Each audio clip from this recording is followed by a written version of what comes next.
kasih sudah menonton video ini karena ini adalah channel yang kalian cari ketika kalian ingin kerja ke Jepang. Let's go! Guys, jadi di video kali ini gue mau nge-share ke kalian cara gue milih LPK sebelum gue berangkat kerja ke Jepang. Langsung aja. Jadi sebelum gue lulus sekolah tahun 2019, gue tuh emang diniatin ya dari awal, dari kelas 2 SMA semester 2 itu udah gue niatin buat kerja ke luar negeri. Sebenarnya tuh ada dua pilihan antara Korea atau Jepang. Nah akhirnya gue putusin buat kerja ke Jepang itu pas di kelas 3 semester awal. Jadi waktu itu gue nanya-nanya ke temen yang udah kerja di Jepang dan dia kayak welcome gitu, kayak ditanya ini dia jawabnya begini gitu. Jadi udah ada sedikit penjelasan lah gitu. Akhirnya gue mutusin buat emang ke 100% fix gitu ya ke Jepang itu di awal semester 2 Januari. Waktu itu baru masuk di libur panjang tahun baru. Nah gue langsung nanya ke guru di SMA, itu kan ada guru bahasa Jepang. Nah di sana tuh nanya-nanya gitu tentang Jepang.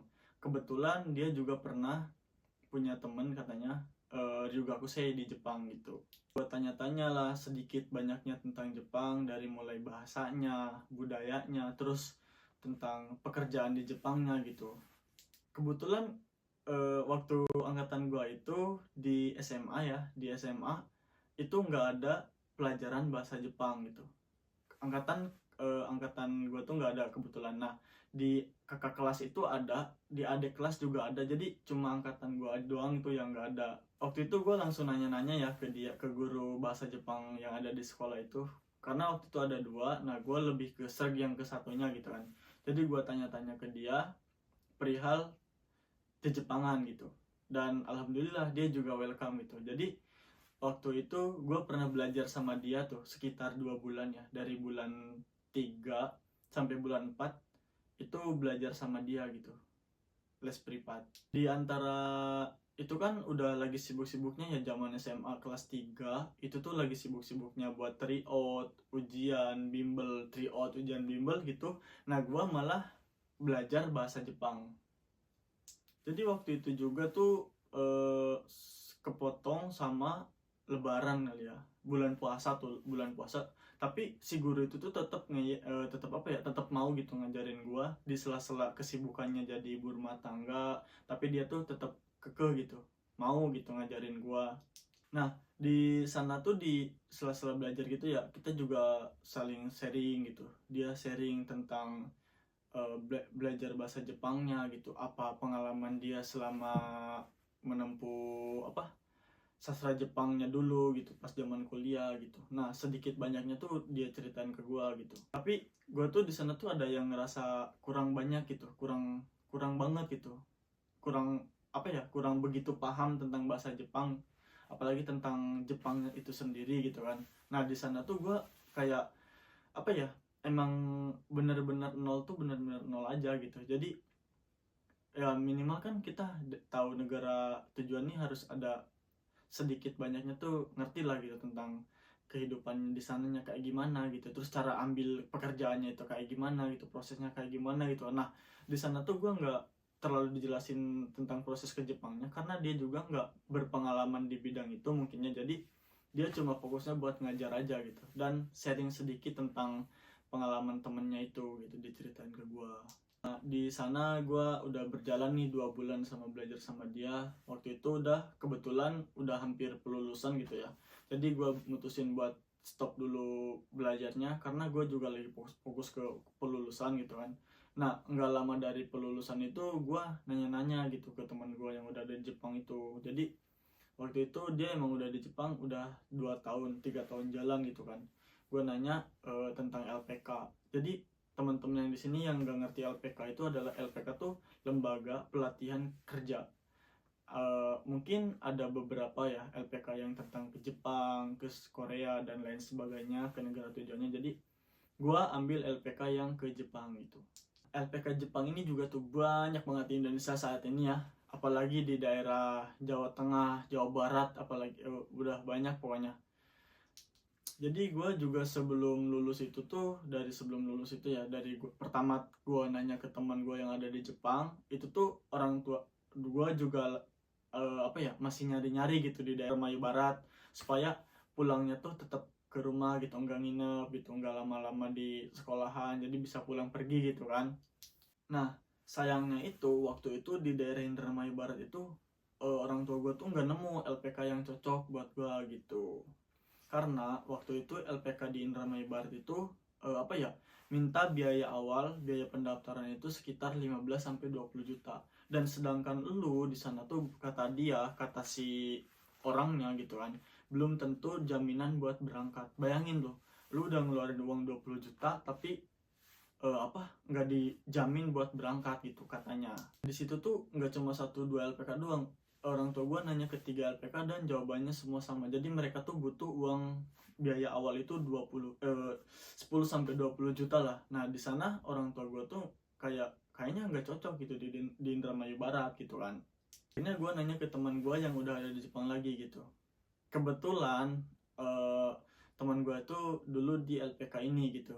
Jadi si kakaknya dia tuh ngajar di LPK ini, dan gue disaranin, direkomendasiin buat ke LPK tersebut gitu. Gue tanya-tanya ke pihak LPK di sana dan dia juga welcome. Jadi di sana tuh nggak ada biaya selagi kamu belajar gitu. Waktu 2019 itu gue udah nanya-nanya ke LPK tersebut ya, sampai akhirnya gue setuju dan gue srek ke LPK tersebut, dan gue cuma ditagih biaya pendaftaran itu 250.000. Itu udah termasuk buku buku bahasa Jepang yang versi Indonesia sama versi Jepangnya, terus sama baju seragam itu, seragam kaos lah, kaos identitas buat PK itu gitu. Di sana juga apa ya namanya, sampai gua lolos job itu emang bener-bener nggak ditagih tuh masalah pembiayaan berangkat ke Jepang gitu. Pada waktu itu 2019 gitu ya, gua itu kena biaya pendaftaran itu sekitar 5 juta. Jadi plus pendaftaran itu 5.250.000 gitu. Pada saat gua baru pertama masuk ke sana, ke LPK ke sana, itu orang-orangnya tuh welcome banget gitu. Welcome. Jadi lu tau sendiri kan gimana rasanya ketika lu merantau ke kota orang, kota lain gitu. Lu orang baru di sana gitu, tapi teman-teman lu, orang-orang di sana tuh welcome sama lu gitu. Pasti seneng kan gitu kan. Juga gue tuh ngerasain kayak gitu di LPK itu, jadi gue tuh lebih ke kayak nyaman aja gitu, meskipun baru pertama kali gue ngerantau dan ninggalin orang tua gitu. Tapi ketemu teman-teman kayak gitu tuh jadi berasa ya keluarga aja gitu. Karena tuh pertama masuk ya ke sana, hari pertama masuk gitu kan, karena kan seenggaknya gue udah pernah belajar bahasa ya, udah tahu hiragana, katakana gitu, terus sedikitnya udah tahu kosakata, terus udah tahu perkenalan diri bahasa Jepang gitu. Jadi langsung kayak mau baur sama teman-teman yang udah masuk bab duluan gitu. Di tengah-tengah gue masuk bab tuh gue kayak kebingungan gitu. Nah, kita kan mau kerja ke Jepang ya, tapi kenapa tuh cuma belajar bahasa Jepang doang gitu. Akhirnya gue mutusin buat nanya-nanya ke senior-senior gue yang udah ada di sana gitu. Jadi kebetulan LPK itu tuh udah nyalurin ya antara pemberangkatan swasta sama IM pemerintah gitu. Nah di sana tuh lu tinggal milih nih mau ke IM atau ke swasta gitu. Jadi perbedaannya ya antara IM sama swasta itu, kalau swasta, kalau kata senior gue ya jelasin, pokoknya yang udah di LPK itu udah lama tuh, dia ngejelasinnya gini dulu. Jadi swasta itu tuh keunggulannya nih ya, jobnya tuh banyak katanya, terus lu mau tes sebulan 2-3 kali juga bisa kayak gitu. Jadi swasta tuh jobnya banyak, hampir setiap bulan tuh bisa tes, dan pemberangkatannya tuh lebih cepat gitu daripada IM katanya. Karena IM tuh kan emang 1 tahun sekali ya, jadi dia tuh prosesnya mungkin agak panjang, tapi ya adalah pasti plus minusnya dari IM sama swasta gitu kan. Akhirnya gue tuh milih ke swasta aja gitu, karena gue nggak pede sama bahasa juga, terus kayak pengen cepat-cepat berangkat lah gitu. Nah 1 bulan gue masuk ke LPK itu tuh ada job masuk dari apa, otomotif, dan di sana tuh persyaratannya tuh, jadi dia minta anak di atas 19 tahun dan level bahasanya tuh udah di bab sekian gitu misalnya. Nah, karena kan gue baru masuk 1 bulan, jadi level bahasa gue juga belum masuk sampai sana, dan gue juga baru umur 18 tahun waktu itu, jadi belum masuk ke kriteria gitu kan. Akhirnya gue nggak diikut sertakan di sana, dan si Saco gue bilang gini, yang punya LPK tuh, kamu nanti ya diikutin jobnya, kamu fokus aja dulu belajar gitu. Dan ya gue fokus belajar sampai akhirnya pas ada job yang gue pengen ada tuh datang, gue udah di level bahasa level bahasa sekian gitu, udah sesuai kriteria job tersebut gitu. Akhirnya gue ikut job tersebut, dan gue waktu itu tuh ada beberapa prosesnya. Yang pertama tuh ada interview awal gitu. Interview awal tuh jadi seleksi di LPK dulu. Misalnya nih ada di LPK nih ada kriteria anak, ada kandidat anak 15 orang gitu. Jadi dari 15 orang ini tuh diperkecil lagi gitu. Disaring lagi menjadi berapa? Misalnya menjadi 8 nih. Jadi si 15 orang ini nih interview gitu, interview, ujian praktek dari push up, sit up, dan lain-lainnya itu, dari olahraga dihitung juga. Terus dari olahraga, terus dari interview, sama ujian prakteknya itu. Dari 15 orang ini yang keterima di ujian tahap awal itu 15 orang, jadi 8 orang tuh. Jadi yang 7 tuh kesaring gitu, yang nggak bisa ikut ke tahap berikutnya gitu.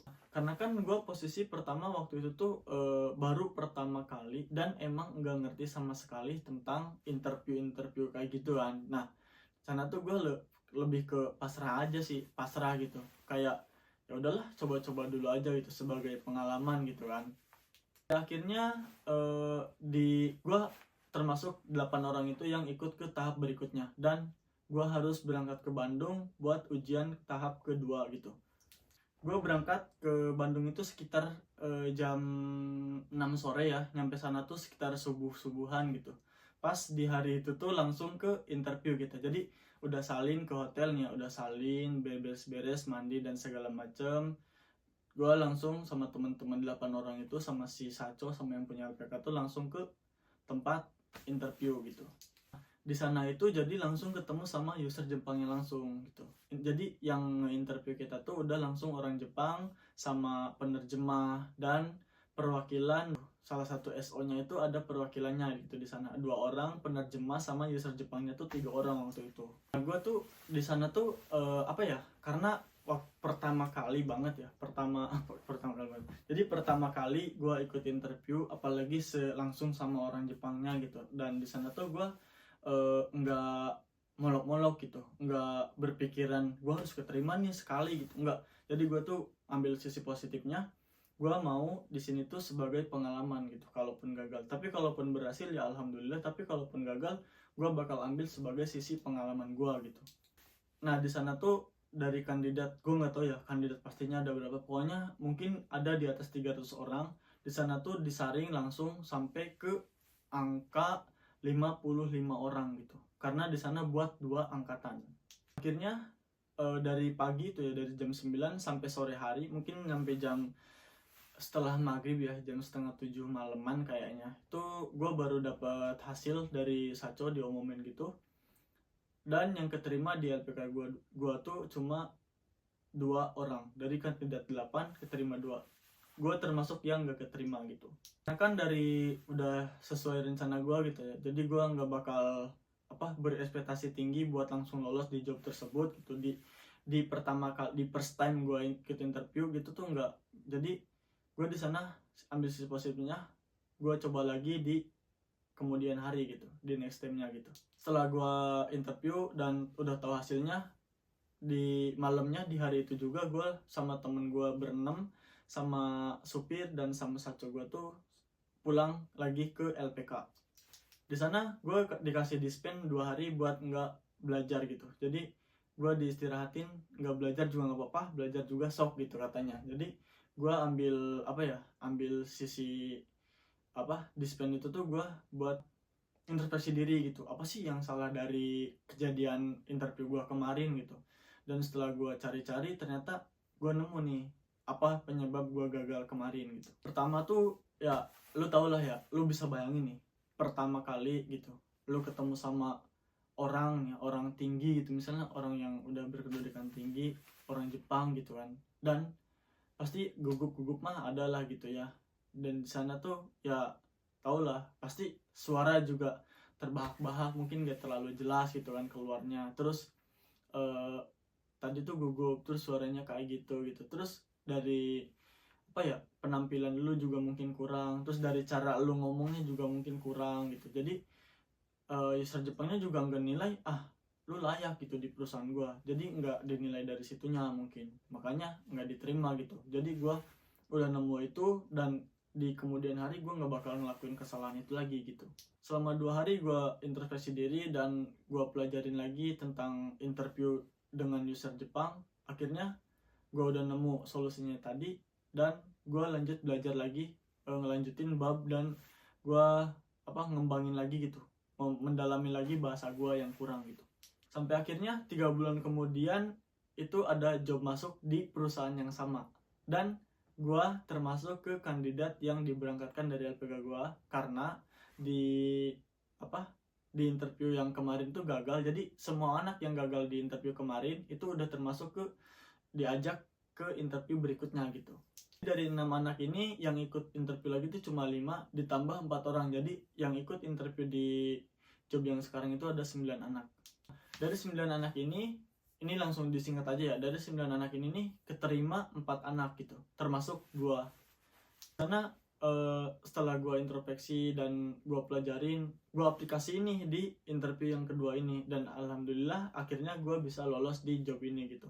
Sebenarnya masih banyak job-job lain yang masuk di antara 3 bulan itu, banyak banget job yang masuk, tapi gua tuh lebih mikir ke kayaknya cocok di job ini gitu, lebih cocok di job ini gitu. Makanya gue rela nunggu 3 bulan buat ambil job ini lagi gitu. Dan untungnya tuh ya masih ada rezekinya gitu di job ini, sampai akhirnya gue bisa berangkat ke Jepang di job ini.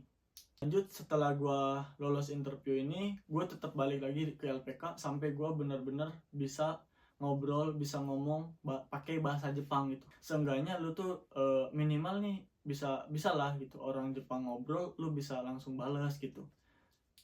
Akhirnya setelah gue lulus interview tadi, gue tetap balik ke LPK dan belajar bahasa Jepang lagi sampai gue benar-benar bisa ngobrol pakai bahasa Jepang.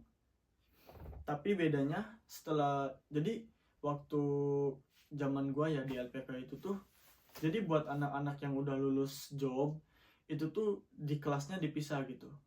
Kamu boleh belajar sendiri atau dibimbing sama si saconya langsung gitu.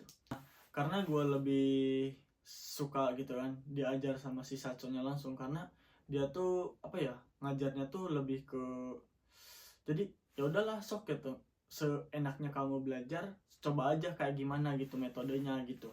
Nah gue di sana pakai metode yang gue pengen, jadi si kosakata, si pola kalimat itu lebih cepat masuk gitu.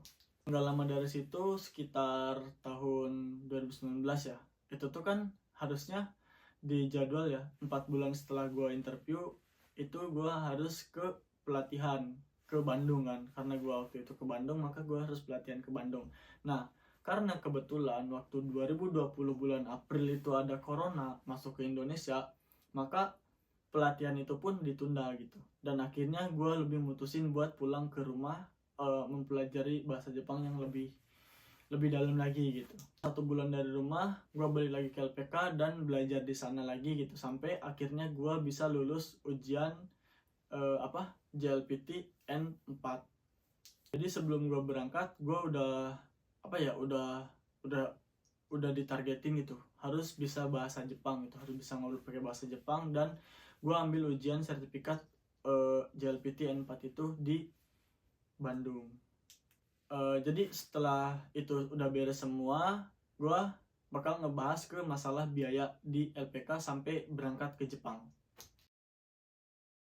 Jadi biaya pertama gue di LPK tadi ya, itu sekitar pendaftaran 250.000. Terus setelah dapet job itu gue harus bayar ke LPK lagi 5 juta. Itu biaya pelatihan, biaya tempat tinggal, biaya apalah, pokoknya segala macamnya selama lu tinggal di situ itu dibayar setelah lu dapet job, itu 5 juta rupiah.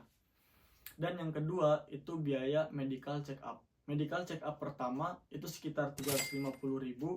Terus medical check up kedua itu 750.000. Nah, terus gue juga harus bayar job, karena kan gue udah lulus job nih. Gue harus bayar job ke sending organisasi tadi, ke SO tadi yang ada di Bandung, itu sekitar 25 juta rupiah. Nah, pembayaran itu juga tuh dibagi dua. Jadi pertama itu bayar 9 juta, setelah lu lolos job 2 bulan lu harus bayar 9 juta, dan bayar lagi 16 juta itu sebelum keberangkatan H-1 bulan maksimal. Terus diantara kita nunggu pemberangkatan itu juga kan ada pemberkasan kan, itu udah termasuk ke 25 juta itu. Tapi di luar bayar visa kerja sama biaya biaya pembuatan paspor. Waktu itu gue karena sama sekali nggak ngerti juga tentang pembuatan paspor, maka gue pakai calo, dan itu memakan biaya 1 juta rupiah. Padahal kan kalau aslinya tuh sekitar 350.000 buat paspor biasa ya waktu zaman itu. Dan itu biaya-biaya yang biaya yang pokoknya yang di luar keperluan pribadi gitu. Ongkos pribadi di luar itu sekitar 35 jutaan lah gitu. Mungkin itu sih yang bisa gue ceritain ke kalian, ke teman-teman yang mau berangkat ke Jepang. Jadi sebaiknya tuh kalau mau milih LPK, kalian juga harus tahu tentang LPK tersebut gitu, riwayat LPK tersebut. Misalnya kalau LPK-nya ternyata banyak muridnya tapi banyak juga yang nggak berangkat gitu, jadi banyak muridnya yang berhenti di tengah jalan, itu sebaiknya kalian pikir 2 kali aja gitu. Karena percuma dong, misalnya banyak murid masuk nih, daftar misalnya 1 bulan sekitar 50 murid yang masuk, tapi di dalam perjalanan dia berproses itu banyak muridnya yang gugur gitu, kayak banyak yang nyerah gitu, banyak yang berhenti di tengah jalan. Sebaiknya kalian pikir 2 kali, karena mungkin penyebabnya ada di LPK tersebut gitu, entah itu dari cara metode belajarnya gitu, entah itu di jobnya yang kurang banyak gitu. Karena misalnya dari 50 anak jobnya cuma bisa menampung setengahnya gitu, otomatis kan yang 25 ini tetap mendem gitu ya, tetap bukan mendem sih, tetap ngendok gitu. Jadi misalnya 50 yang ada jobnya masuknya 25 orang gitu, kapasitasnya, jadi yang 25 kan nggak kebagian tuh kan. Makanya mungkin setelah itu dia mutusin buat berhenti karena berpikirannya kayak nggak berangkat gitu, bisa jadi kan begitu. Dan sebaiknya tuh sebelum berangkat ya, alangkah baiknya tuh tanya-tanya dulu ke teman-teman kalian yang udah punya pengalaman kerja ke Jepang gitu, yang udah pokoknya sharing-sharing, lihat-lihat gitu, kayak video-video orang-orang yang kerja di Jepang, sharing-sharing kayak gimana gitu mereka prosesnya ke Jepang gitu, dan gimana cara milih LPK yang emang bener-bener LPK buat nerbangin anak-anaknya gitu. Tetap semangat terus buat teman-teman yang mau kerja ke Jepang. Jepang udah menunggumu, belajarmu digiatin, sampai ketemu di Jepang.